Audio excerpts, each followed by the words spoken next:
What if I told you that one man once controlled 90% of the world's oil supply, reshaping industries and amassing wealth that, adjusted for today, makes Jeff Bezos and Elon Musk look like beginners? This is the story of John D. Rockefeller, the man who didn't just create an oil empire. He created the blueprint for corporate domination. But behind the wealth and power lies a story of ruthless tactics, scandal, and a legacy that still divides opinion to this day. Let's dive into how Rockefeller built his trillion-dollar oil empire and changed the world forever. Chapter 1. The Early Days. From nothing to the top. John D. Rockefeller wasn't born into privilege. In fact, his story starts far from the boardrooms of wealth and power. Born in 1839 in Richford, New York, Rockefeller grew up in a modest household. His father, William Big Bill Rockefeller, was a traveling conman, a man who taught young John some unconventional lessons about negotiation and resilience. His mother, Eliza, was a devout Christian who instilled discipline and thrift in her children. At just 16 years old, Rockefeller got his first job as a bookkeeper. He earned $0.50 a day, a meager wage even at the time.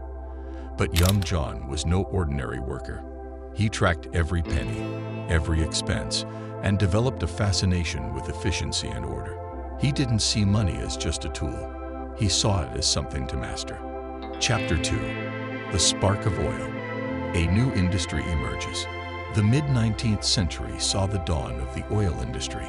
In 1859, the first successful oil well was drilled in Pennsylvania. Crude oil was a chaotic business. Prices fluctuated wildly. Refining was inefficient, and the market was filled with speculation. Rockefeller saw opportunity where others saw chaos. In 1863, he and a few partners invested in a small oil refinery in Cleveland, Ohio. By 1865, Rockefeller bought out his partners, becoming the sole owner. His vision was clear: streamline production, reduce waste, and dominate the refining process. And dominate he did, by focusing on kerosene, a product that illuminated homes and businesses.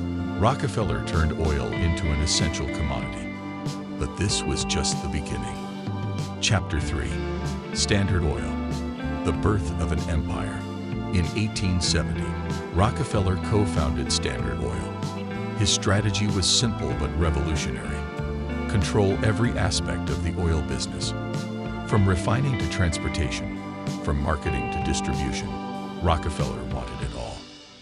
He called it horizontal integration.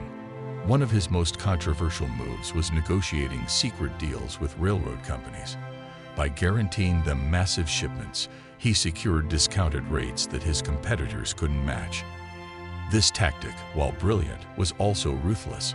It drove smaller refineries out of business, leaving Standard Oil as the dominant player. By the 1880s, Standard Oil controlled 90% of the oil market in the United States. Rockefeller didn't just create a company, he created a monopoly. Chapter 4. The Ruthless Tactics Behind the Curtain. Success doesn't come without enemies. Rockefeller's business practices sparked outrage. Competitors accused him of predatory pricing, selling oil below cost to bankrupt rivals, then buying them out for pennies on the dollar. Journalists labeled him a robber baron, a man who built his fortune on the backs of others.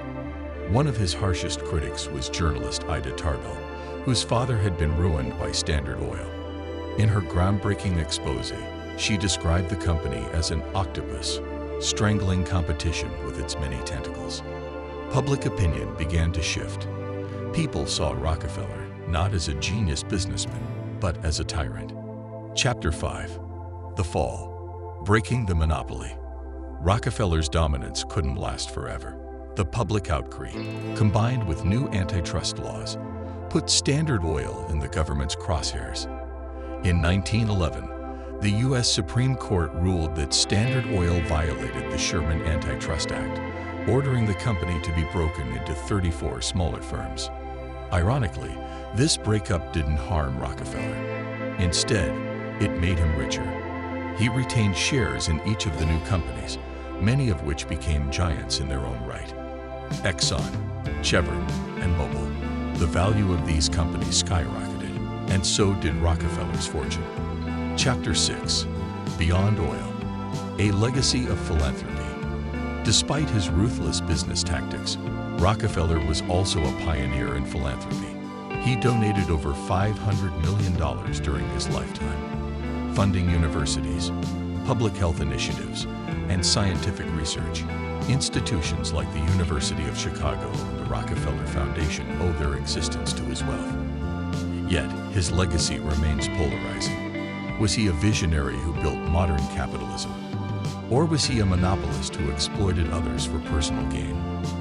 Perhaps the truth lies somewhere in between. John D. Rockefeller's story is one of ambition, power, and controversy. He wasn't just a businessman. He was a force of nature who reshaped industries and economies. His methods were ruthless, his success unparalleled, and his impact undeniable. But as we look back on his life, we're left with one burning question. At what cost does greatness come? If you found this story fascinating, hit like, subscribe, and join us for more deep dives into the untold stories of history's most influential figures. Because behind every empire is a tale worth uncovering.